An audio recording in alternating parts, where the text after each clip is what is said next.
முதல்ல நான் மரியாதைக்குரிய முன்னாள் ரயில்வே ஊழியரும் நிர்வாகியுமான குப்பன் அவர்களுக்கு எனது பாராட்டை நான் தெரிவித்துக் கொள்கிறேன்.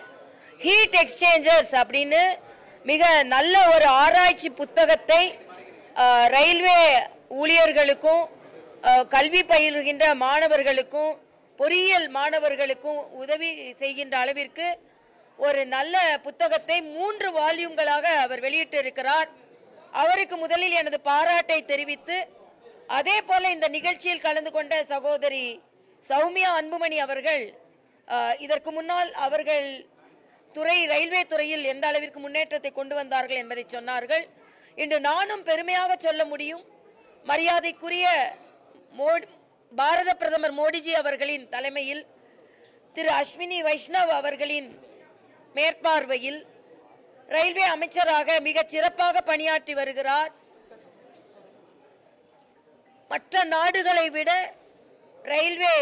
மற்ற ஆண்டுகளை விட ரயில்வே மிக அபரிதமான லாபத்தை ஈட்டி இருக்கிறது. சரக்கு மற்றும் பயணிகள் மூலமாக மட்டும் 2.5 லட்சம் கோடி ரூபாய் வருமானம் வந்திருக்கிறது. ஆக எல்லா துறையும் லாபகரமாக செயலாற்றி வருகிறது. வருகின்ற பட்ஜெட்டிலும் கூட ரயில்வே துறைக்கு இன்னும் அதிகமாக முதலீடுகளை நாம் எதிர்பார்க்கலாம். தமிழகத்தில் ரயில்வே துறை இன்னும் வேகமாக வளராததற்கு காரணம், தமிழகத்தில் அவர்கள் சொன்னார்கள், சில திட்டங்கள் ஏற்கனவே அறிமுகப்படுத்திய திட்டங்களை கூட நிறைவு செய்ய முடியாததற்கு காரணம், தமிழகத்தில் இருந்து மத்திய ரயில்வே அமைச்சரை வேகப்படுத்துவதற்கும் அதனால் தகவல்களை சொல்வதற்கும் இங்கே உள்ளவர்கள் தவறிவிடுகிறார்கள் என்பதும், நிலம் கையகப்படுத்துவதில் கூட பிரச்சனைகள் இருக்கும் என்பதனால் ரயில்வே திட்டங்கள் தாமதப்படுத்தப்படுகிறது என்று இங்கே ரயில்வே பயணியர் சங்கத்தை சார்ந்தவர்கள் மற்றும் பொதுநலவாதிகள் ஒரு கோரிக்கை வைக்கிறார்கள். தமிழகத்திற்கு என்று கேரளாவில் ரயில்வே அமைச்சர் இருக்கிறார்கள், தமிழகத்தில் இன்று ரயில்வே அமைச்சர் வேண்டும்னு நான் விளையாட்டா சொன்னேன். தமிழகத்தில் ஜெயிலில் அமைச்சர் இருந்தார், வெயில்ல வந்தவன அமைச்சர் ஆனார், ஆனா ரயிலுக்கு அமைச்சர் கிடையாது. அதனால உபயோகமாக எந்த திட்டத்தையும் தமிழக அரசு கொண்டு வராது. அதனால் அவர்கள் அந்த சங்கத்தை சார்ந்தவர்கள் கோரிக்கை வைப்பதை போல, மக்கள் கோரிக்கை வைப்பதை போல தமிழகத்தில் ஒரு ரயில் அமைச்சர் இருந்தால் இந்த திட்டங்களை வேகப்படுத்துவதற்கு உதவிகரமாக இருக்கும் என்பதும் எனது கருத்து. என்னை பொறுத்தமட்டில் இன்றைய காலகட்டத்தில் தமிழகத்தில் இன்னும் திட்டங்கள், இங்க ஒரு பொங்கல் பரிசு கொடுத்தா பல லட்சம் பேர் எங்களுக்கு அந்த பரிசு வேண்டாம் என்று சொல்லுகின்ற நிலை தமிழகத்தில் இருக்கிறது. இது மிகவும் கவலை அளிக்கக்கூடியது. ஏனென்றால் பொங்கல் பரிசாக 1000 ரூபாய் கொடுக்கும்போது, எதிர்கட்சியா இருக்கும்போது முதலமைச்சர் நான் 5000 கொடுப்பேன் 6000 கொடுப்பேன் சொல்லிட்டு இருந்தார். ஆனா தாங்கள் ஆட்சிக்கு வந்த பின்பு மக்களின் நலன் உதாசீனப்படுத்தப்படுகிறது என்பதை நான் வலிமையாக கண்டனத்தை இங்கே பதிவு செய்கிறேன். விளம்பர அரசு மட்டுமே நடந்து கொண்டிருக்கிறது என்பதையும் நான் பதிவு செய்கிறேன். பல ஆண்டுகளாகவே செயல்படுத்தப்படாத பல ரயில்வே திட்டங்கள், குறிப்பா சென்னையிலிருந்து பாண்டிச்சேரி வழியா ஈசிஆர் போற அந்த திட்டத்துக்கு எந்த விதமான ஒப்புதலும் அளிக்காம இருக்கு. இப்ப கூட அருப்புக்கோட்டை வழியா தூத்துக்குடிக்கு போற திட்டங்களுக்கும் மத்திய அரசு நிதி ஒதுக்குறது இல்ல அப்படிங்கிறது தான் மாநில அரசோட குற்றச்சாட்டா இருக்கு. இல்ல, மாநில அரசு அப்படிதான் குற்றம் சாட்டி கொண்டிருப்பார்கள். மத்திய அரசு பாத்தீங்கன்னா தூத்துக்குடி ரயில்வே திட்டத்தை பற்றி ஒரு கருத்து சொன்னார், அது தவறு என்ற உடனே அவங்க கிளாரிஃபை பண்ணிட்டாங்க. தொடர்ந்து மரியாதைக்குரிய அஸ்வினி, ஏன்னா நான் புதுச்சேரி எல்ஜியா இருக்கும்போது வீடியோ கான்பரன்ஸ்ல கேட்டு எந்தெந்த திட்டங்கள்லாம் கிடப்பில் இருக்கிற பாட்டு அதையெல்லாம் நிறைவேற்றி தந்தார். அதனால தான் நான் சொல்றேன், உங்க கேள்விக்கு என்னோட முந்தைய கருத்திலே பதில் இருக்கிறது.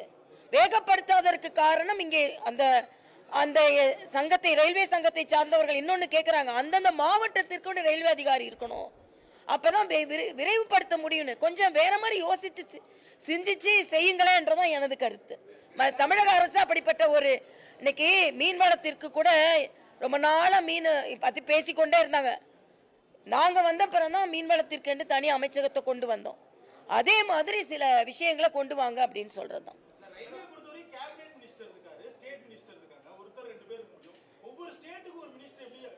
இருக்கிறாங்களே, கேரளால இருக்கிறாங்களே, விரைவுபடுத்த இல்ல அந்த சங்கத்தை சார்ந்தவர்கள் அது ஏன் அப்படி எல்லாம் இருந்தா நல்லது அப்படின்னு. நீங்க தான் ஜெயிலுக்கு அமைச்சர் வைக்கிறீங்களா, அப்புறம் ஏன் ஒரு ரயிலுக்கு ஒரு அமைச்சர் வச்சா என்னன்னு நான் கேட்கிறேன். இல்ல அதுதான் சொல்றாங்க, நான் என்னோட கருத்து இல்ல. கேரளாவில் அப்படி இருக்காங்க. அதே மாதிரி தமிழகத்திலேயே நியமனம் செய்யுங்க என்று ரயில்வே பயணீட்டாளர்கள் சங்கம் ஒரு கோரிக்கை வச்சிருக்காங்க. அப்படி இருக்குன்னு சொல்றாங்க. அது டெக்னிக்கல் ஃபீசிபிலிட்டி எனக்கு தெரியாது. இருக்கு, கேரளால இருக்கு, நான் படிச்சதை தான் சொல்றேன்.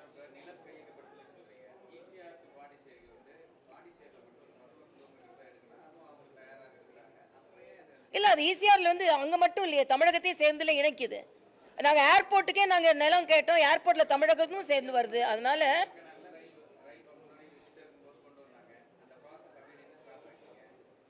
இல்ல அது ஈசிஆர் திட்டம் வெறும் நில கையகப்படுத்துறது மட்டும் இல்ல, அங்க பசுமையில வேற ஏதாவது சுற்றுச்சூழல் பாதிக்கப்படுமா அப்படின்னு ஒரு கேள்வி இருக்கு.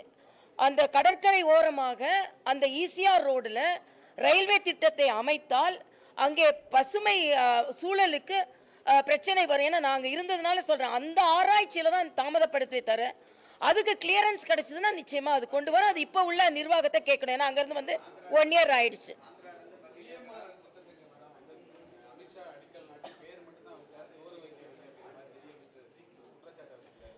இல்ல அதாவது இல்ல அது ஏன் சொந்த நிதியில செலவு பண்ணீங்க? நாங்க பாத்துக்கிறோம் நீங்க சொன்னீங்க, நாங்க பாத்துக்கிறோம் சொன்னீங்க. அதனால நாங்க இந்த திட்டத்தை நாங்க நிறைவு செய்யறோம்னு நீங்க செய்ய முடியாதுன்னு என்னைக்கு சொன்ன உடனே மத்திய அரசு அதற்கான நிதியை ஒதுக்கி இருக்கிறார்கள். அதனால இன்னைக்கு பல திட்டங்களை தமிழக அரசு விரைவுபடுத்தாததற்கு காரணம் அதன் மீது இவர்களுக்கு அக்கறை இல்லை. அக்கறை இருக்கின்ற எல்லா திட்டங்களையும் மத்திய அரசு செவிசாய்த்து கொண்டுதானே இருக்கிறது. அதைத்தானே நாம இன்னைக்கு சொல்றோம்.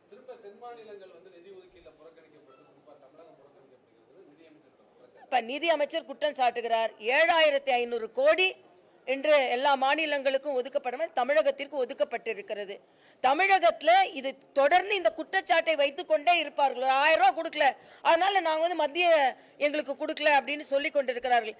இது விவாதத்திற்கு உட்பட வேண்டியது. சும்மா எப்ப பார்த்தாலும் இந்த குற்றச்சாட்டை விடுத்துவிட்டு உண்மையிலேயே கொடுக்கப்படுவதை தமிழக அரசு மக்களுக்கு தெரியப்படுத்த வேண்டும் என்பதுதான். எந்த பாராபட்சம் செய்வதற்கு என்ன காரணம் இருக்கிறது? அப்படிலாம் இல்லை. எல்லா மாநிலத்திற்கும் என்ன அளவீடு, அதாவது விஞ்ஞான பூர்வமாக, அறிவுபூர்வமாக, கணக்கு பூர்வமாக, எப்படி சயின்டிபிக்கா எப்படி நிதி ஒதுக்கீடு செய்யப்படுகிறதோ அப்படிதான் ஒதுக்கீடு செய்யப்படுகிறது. எங்கேயுமே தமிழ்நாட்டுக்கு நம்ம கொடுக்க கூடாது, அதனால அது கட் செய்ய சொல்ற நிலைமை மத்திய அரசிடம் இல்லவே இல்லை. இது இவர்கள் கொடுக்கின்ற ஒரு பொய் குற்றச்சாட்டு என்பதை நான் பதிவு செய்கிறேன்.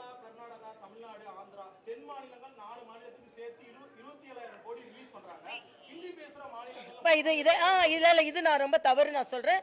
ஹிந்தி பேசுற மாநிலம், கோமியாத்துக்கு இந்த பக்கம் உள்ள மாநிலம், அந்த தயவு செய்து அப்படிலாம் பேசாதீங்க. இந்தியாவின் ஒருமைப்பாட்டை மரியாதைக்குரிய பாரத பிரதமர் நிலைநாட்டி கொண்டிருக்கிறார். மத்திய அரசு எந்த பாராபட்சம் இல்லாமல் தான் நடந்து கொண்டிருக்கிறது. ஆனால் பாராபட்சமாக நடந்து கொண்டிருப்பதை போல ஒரு மாய தோற்றத்தை தமிழக அரசு ஏற்படுத்துகிறது என்ற குற்றச்சாட்டை நான் இங்கே வைக்கிறேன். அவ்வளவுதான் தம்பி, நான் சொல்லிட்டேன்ப்பா, நான் சொல்லிட்டேன். இதுக்கான பதில் சொல்லிட்டேன். நீங்க அப்புறம் வேணா வெரிஃபை பண்ணிக்கிட்டேன். சரி.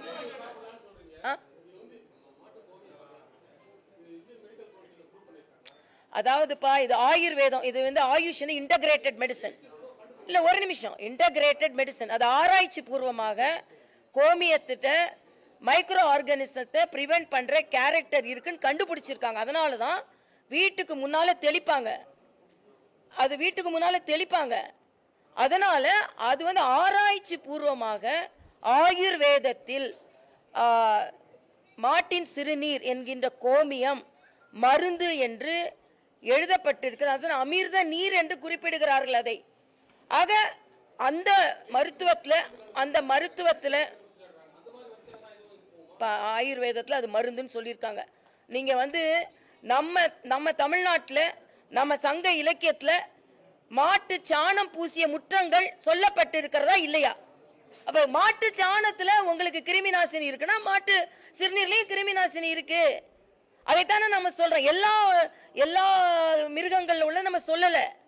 இந்த சிறுநீருக்கு இந்த குணம் இருக்கிறது என்பது ஆராய்ச்சி பூர்வம். இன்னும் சொல்ல போனா மியான்மர், ஆப்பிரிக்கா போன்ற நாடுகளில் இதை எடுத்துக்கொள்கிறார்கள்.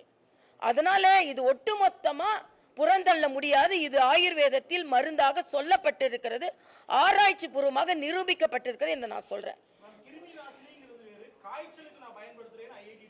இல்ல அதுக்கு வந்து 80 வகையான நோய்களுக்கு அது பயன்படுத்தலாம்னு ஆயுர்வேதம் சொல்றது. அதுல அவர் சொன்ன காய்ச்சல் வந்து அந்த 80 வகையான நோயில ஒண்ணா இருந்திருக்கலாம்ல. ஒரு அறிவுபூர்வமாக, ஒரு விஞ்ஞானபூர்வமாக ஒரு தொழில்நுட்ப கல்லூரியை தலைமை தாங்கி கொண்டிருப்பவர் சும்மா சொல்வாரா நான் கேட்கிறேன். அது நீங்க வந்து என் உணவு என் உரிமைன்னு நீங்க சொல்றீங்க. ஒரு இடத்துல போய் மாட்டு இறைச்சியை கொண்டு அலுவலகத்துல தூக்கி வீசுறீங்க. இத மாதிரிலாம் செய்றீங்க. ஆனா விஞ்ஞானபூர்வமாக அது மருந்து என்று சொல்லும் போது ஏன் அதை ஒத்துக்கொள்ள மறுக்கிறீர்கள்? பாஜகவோ இல்லை என்றால் இந்திய பண்பாட்டு முறையில எது சொன்னாலும் அதை ஒத்துக்கொள்ள மாட்டோம். அது படித்தறிந்தவர்கள், அது உண்மை. அவருக்கு என்ன உள்நோக்கம் இருக்க முடியும்? கோமியம் என்பது அது பதப்படுத்துவது. பஞ்சகவியம் என்பது இன்னைக்கு அமேசான்ல கிடைக்குது. அதனால இது சயின்டிபிக்கா ப்ரூவ் பண்ணது என்பது ஏன்னா இன்டகிரேட்டட் மெடிசன்ல எனக்கு நம்பிக்கை உண்டு. நான் வந்து மருத்துவம் படித்த அலோபதி படித்த டாக்டர். ஆனா ஆயுஷ் என்ற இன்டகிரேட்டட் மெடிசன்ல எனக்கு நம்பிக்கை உண்டு. அதுல இதுக்கு என் நம்பிக்கை எனக்கு இருக்கிறது. அதை நான் சொல்கிறேன். நடிகர் விஜய் வந்து பரந்தூர் சென்று அங்க கூடிய மக்களை சந்திச்சிருக்காரு. விமான நிலையத்தை வந்து கடுமையான வேறு இடத்துல வந்து விமான நிலையத்தை எப்ப சொல்றாரு?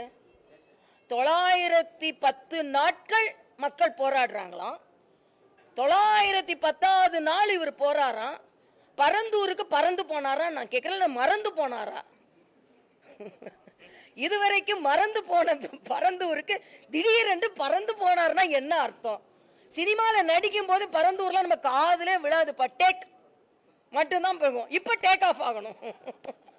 சினிமால நடிக்கும் போது டேக் மட்டும்தான் கேட்கும். பரந்தூர்ல மக்கள் ஓலம் போட்டுட்டு இருப்பாங்க. அப்பெல்லாம் கேட்கவே கேட்காது. அங்க முடிச்சிட்டு இங்க டேக் ஆஃப் ஆகணும்னு இங்க ஒரு டேக் ஆஃபுக்காக அங்க போயிட வேண்டியது. என்னப்பா இது? இது வந்து மாநில அரசு தேர்வு செய்து கொடுத்த இடம். மாநில அரசு தேர்வு செய்த இடத்தை மத்திய அரசு ஏன் ஏற்றுக்கொண்டது என்றால், மீனம்பாக்கத்துல இருந்து கனெக்டிவிட்டி இருக்கணும், பெங்களூர் ஹைவேல இருந்து கனெக்டிவிட்டி இருக்கணும், டிஜிட்டல் கனெக்டிவிட்டி இருக்கணும். என்னோட 5500 ஏக்கர்ல 1000க்கும் குறைவான ஏக்கர் புஞ்சை நிலங்கள் இருக்கிறது. நான் விவசாயிகளுக்காக உண்மையிலேயே நான் அவர்களை எதிர்த்தோ இல்லைன்னா நாங்க வளர்ச்சிக்கு ஆதரவானவன் அப்படின்னு சொல்ற மாதிரியே நாங்களும் விவசாயிகளுக்கு ஆதரவானவர்கள் தான். இதே விஜய் விவசாயிகளுக்கு கொடுக்கின்ற காம்பன்சேஷனை கொஞ்சம் கூட்டி கொடுங்க, இல்லைன்னா அவங்க மேல வழக்குகளை ரத்து செய்யுங்க, அவங்க நியாயத்திற்கு போராடுகிறார்கள் என்று சொன்னால் நான் கேட்டிருப்பேன். நீங்க இவ்வளவு வருஷம் கழிச்சு இடத்த மாத்துங்கன்னா ஏன் முத நாளே வந்து சொல்லல? இன்னொரு இடம் இருந்தா சொல்லுங்க. இப்ப இவ்வளவு பண்ணி நிலம் கையகப்படுத்த ஆரம்பித்த பின்பு நான் பரந்தூருக்கு வருவேன் என்றால் அது பொதுநலமா சுயநலமா என்று நீங்கள் புரிந்து கொள்ளுங்கள் என்பது எனது கருத்து. நன்றி தம்பிங்களா.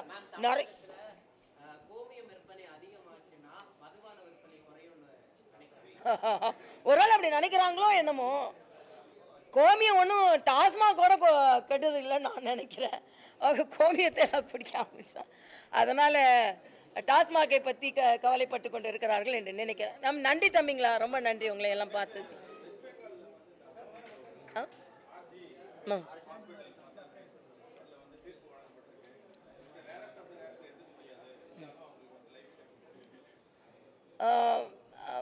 உண்மையிலேயே ஒரு நியாயம் கிடைத்திருக்கிறது.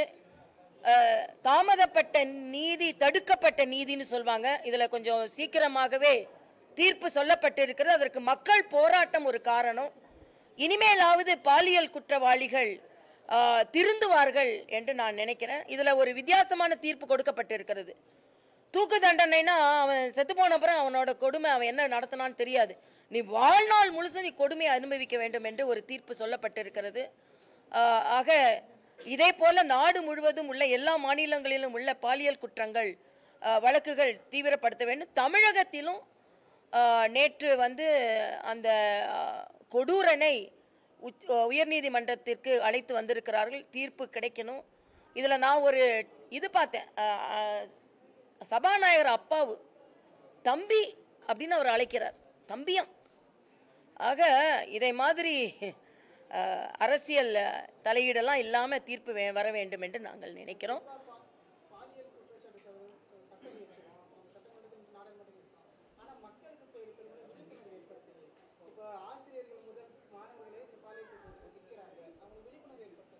இல்ல, அது சமுதாயத்திற்கும் அதில் பங்கு இருக்கிறது. ஆனா அதற்காக கொடூரக்காரர்கள் நடமாடிக்கொண்டே இருக்க முடியாது என்பது எனது கருத்து.